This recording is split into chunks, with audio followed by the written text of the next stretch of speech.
عزوز سلامتنا تقبلون نايزا يوتيوب channel تعزبتي كما يتصنحون نزقوان زدلنا يم زيناتات حيزلكم قريبا لخو نمكتالكم بخبر عدم كبرات تعزبتي بركتبوا لحبريتاتات نابيتو مستعانو اقدموا ملقطو يدما نوتيفيكيشن نخبصحكم زيناتات بوان نختكتاتلون نزا يوتيوب channel سبسكرايب بمقبار نايدول ملكت متواقع ترسعيكم ግሪንላንድ ወታደራት አውሮፓ ናብታ ደሴት ያአቱ ምህላው ተሐቢሩ ሎም ሓሉ ሃገራት አውሮፓን ዳሳሳው ተልእኾ ዝተወሰኑ ወታደራት አብዘው አፍራሉ ዘለዋ እዋን ነሽቶ ወታደራዊ ጉጅለታት ፈረንሳ ናብ ርእሰ ከተማ ግሪንላንድ ኑክም ከምዛ አተው ሰበ ስልጣናት ገሊጾም ይርከባለው እዚ ንጀርመን ሽወደን ኖርዌይ ፊንላንድ ኔዘርላንድን ዓባይ ብሪጣንያን ዘሳትፉ ስንሙፋር ፕሬዝዳንት አሜሪካ ዶናልድ ትራምፕ ኣብታ ሓውስ ርእሰ ምምሕዳር ዘለዋ ክፋል ዴንማርክ ዝኾነት ደሴት ካርክቲክ ዘቕርቡ ሕቶ ይግባአኒ ኣብ ዝቕጽለሉ ዘሎ እዋን ዝመጸ እዩ ፕሬዝዳንት ፈረንሳ ኢማኑኤል ማክሮን እቲ ናይ መጀመርታ ጉጅለ ኣብ ቀረባ እዋን ብናይ መሬትን ኣየርን ባሕርን ክድልድል ምዃኑ ገሊጹ ዘሎ ላዕለዋይ ዲፕሎማት ኦሊቨር ፓይብረ ዲኣርቮር እቲ ተልእኾ ሓያል ፖለቲካዊ መልእኽቲ ከም ዝሰድድ ብምግላጽ እዚ ናይ መጀመርታ ልምምድ እዩ ንኣሜሪካ ኔቶ ከምዘሎ ክነርአይና ክብል ገሊጹ ዘሎ ፓይብረ ዲኣርቮር ሚኒስትራት ጉዳያት ወጻኢ ዴንማርክን ግሪንላንድን ብረቡዕ ምስ ምክትል ፕሬዝዳንት ኣሜሪካ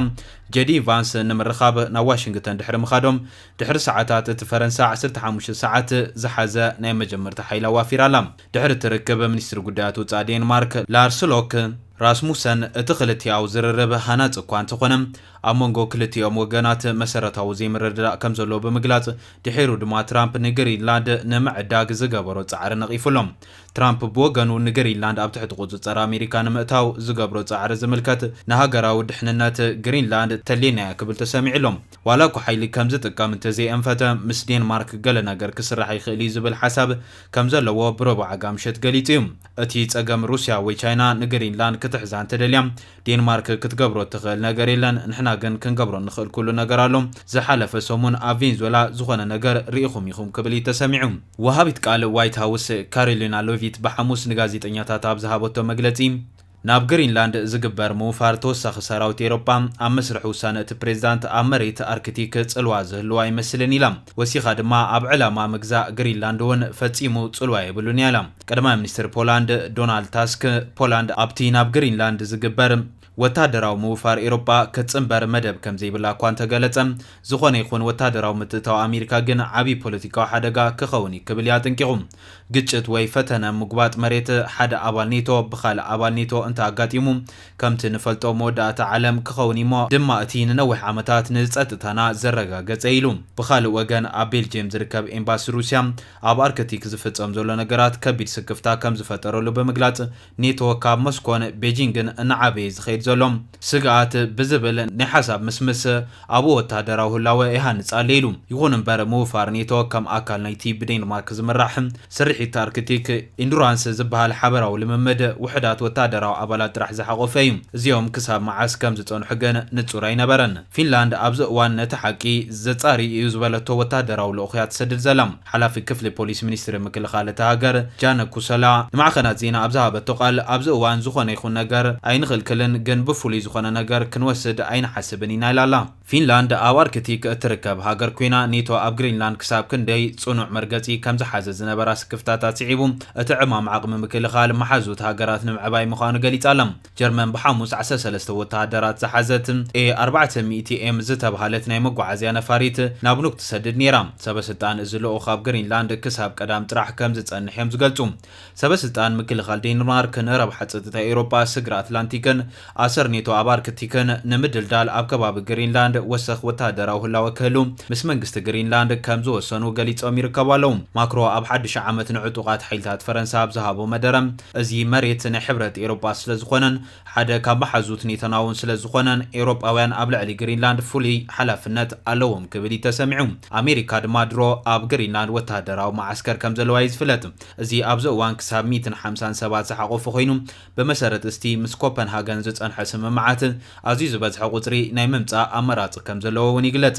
እዚ ብዴንማርክ ዝምራሕ ተበግሶ ግን ንምምሕዳር ትራምፕ መሻርክቱ ኤውሮጳውያንን ኣብ ኣርክቲክ ሰሜን ኣትላንቲክ እውን ኣብ ጸጥታዊ ብጽሒት ከም ዘለዎም ምልክት ዝህብ ኮይኑ ይረአ ቀዳማይ ሚኒስትር ሽወደን መኮንናት ሰራዊት ሽወደን ብሮብዕ ናብ ኑክ ከም ዝተላኣኹ ይሓቢሩ ዘሎም ክልተ ወታደራት ኔርዌይ ሓደ ወታደራዊ መኮንን እንግሊዝ ሓደ መኮንን ሓይሊ ባሕሪ ኔዘርላንድ እውን ይለኣኹ ከም ዘለው ተሓቢሩ ዘሎም መንግስቲ ብሪጣንያ ብዛዕባ ፕሬዚዳንት ትራምፕ ብዛዕባ ኣብ ላዕለዋይ ሰሜን ዘለዎ ስጋት ጸጥታን ከም ዝካፈል ብምግላጽ እቲ ምውፋር ሓይልታት ንዓመፅ ሩስያ ንጥፈታት ቻይና ንምዕጋት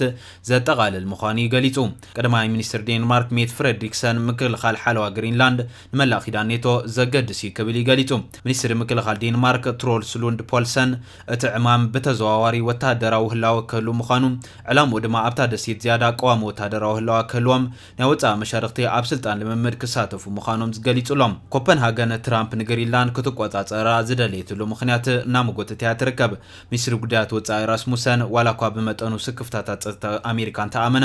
ዴንማርክን ግሪንላንድን ክከላኸልኦ ዘይክእላ ካብ ቻይና ይኹን ሩስያ ዝመጽእ ቅጽበታዊ ስጋት የለን ክብል ብረብዕ ገሊጹ ዘሎም ዲሞክራት ዝምራሕ ልኡኽ ኣሜሪካ ምስ ኣባል ባይቶ ዴንማርክ ንምዝርራብ ሎማ ዓርቢ ናብ ዴንማርክ ክበጽሕ ምዃኑ እውን ንምፍላጥ ተኻኢሉሎም ራስመስ ብረብዕ ምስ ባንስ ጸሓፊ ጉዳያት ወፃኢ ኣሜሪካ ማርኮ ሩቢዮን ድሕሪ ምዝርራቡ ምስ ሚኒስትሪ ጉዳያት ወፃኢ ግሪንላንድ ከም ዝተረኸበ ተሓቢሩ ዘሎም እቲ ዴንማርካዊ ዲፕሎማት ንፎክስ ኒውስ ኣብ ዝሃቦ ሓበሬታ እቲ ፕሬዚደንት ህርፋን ኣለዎ ብርግጽ ቀይሕ መስመራት ኣለና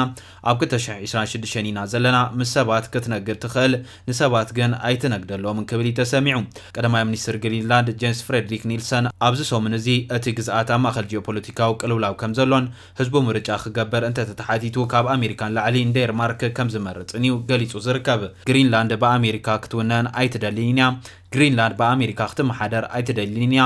ግሪንላንድ ኣካል ኣሜሪካ ክትከውን ኣይትደሊን እያ ክብል ኣስሚሩሎም ናብቲ ኻሊእ ዜና ምስ ንሰግር ቬንዙዌላዊት ተዓዋቲት ኖቤል ሰላም ሽልማታ ንትራምፕ ከም ዘረከበት ተገሊጹሎም መራሒ ተቃዋሚት ሰልፊ ቬንዙዌላ ማርያ ኮሪና ማቻዶ እቲ ኣብ ዝሓለፈ ዓመት ዝተሸለመቱ ሽልማት ኖቤል ሰላም ንፕሬዚደንት ኣሜሪካ ዶናልድ ትራምፕ ከም ዝሃበቶ ገሊጻ ትርከባላ ንሳ ብሓሙስ ምስቲ ፕሬዚደንት ብሕታዊ ኣኼባ ከም ዝነበራ እውን ዝፍለጥ እዩ ምስ ትራምፕ ድሕሪ ምርኸባ ድማ ሎሚ ንዓና ንቬንዙዌላውያን ታሪኻዊ መዓልቲ ትመስለኒ ክትብል ተሰሚዓላ ሓይልታት ኣሜሪካ ንፕሬዚደንት ቬንዙዌላ ኒኮላስ ማዱሮ ኣብ ካራካስ ድሕሪ መሓዞም ብጉዳይ ዘይሕጋዊ ምስጋር ዕፀፋርስ ድሕሪ ምክስሳሶምን ድሕሪ ሰሙናት ክልቲኦም በኣካል ንፈለማ እዋንዮም ተራኺቦም ዘለው ትራምፕ ኣብ ማሕበራዊ መራኸቢታቱ ኣብ ዝዘርግሖ ጽሑፍ ምስጋንኡ ብምግላጽ እቲ ስጉምቲ ዘደንቕ ምልክት ሕድሕዳዊ ምክብባር ክብል ገሊጽዎሎም እቲ ንሳኣት መርሖ ምንቅስቓስ ኣብ 2024 ኣብ ዝተኻየደ መረፃ ዓወት ከም ዝረኸበ እኳ እንተገለጸ ፕሬዚዳንት ትራምፕ ንማቻዶ ሓዳስ መራሒት ቬንዙዌላ ክትከውን ግን ኣይደገፈን ዘሎም ትራምፕ ኣብ ክንድኡ ምስ ምክትል ፕሬዚዳንት ማዱሮ ዝነበረት ጊዜያዊት መራሒት ሃገር ቬንዙዌላ ዴልሲ ሮድሪገዝ ክረኸብ ጸኒሑ እዩ ምስ ማቻዶ ምርኻብ ግን ዓብይ ክብሪ ምዃኑ ብምግላጽ ብዙሕ ነገራት ዝሓለፈት ጓል ኣንስተይቲ ክብል ገሊጽዋ ዘሎም ማቻዶ ኣብ ዋይት ሃውስ ድሕሪ ምውፃእ ኣብ ከባቢ ዋይት ሃውስ ምስ ዝነበሩ ደገፍቲ ከም ዝተዘራረበት እውን ተሓቢሩሎም ኣብ ፕሬዚዳንት ትራምፕ ክንተኣማመን ንኽእል ኢና ክትብል ብቋንቋ እስጳኛ ከም ዝተዘራረበት ድማ ማዕኸን ዜና ኤኤፍፒ ሓቢራ ትርከባላ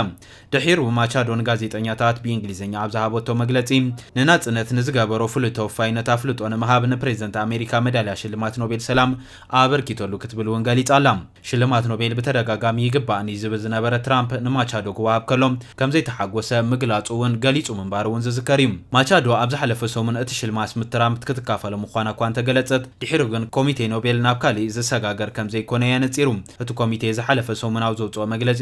ሽልማት ኖቤል ወግዓዊ ምስኮነ ክስረዝ ክካፈል ወይ ከዓ ናብ ካሊእ ክሰጋገር ኣይክእልን እዩ እቲ ውሳነ ናይ መወዳእታ ንወትሩ ዝጸንዐ ክብል ኣፍሊጡ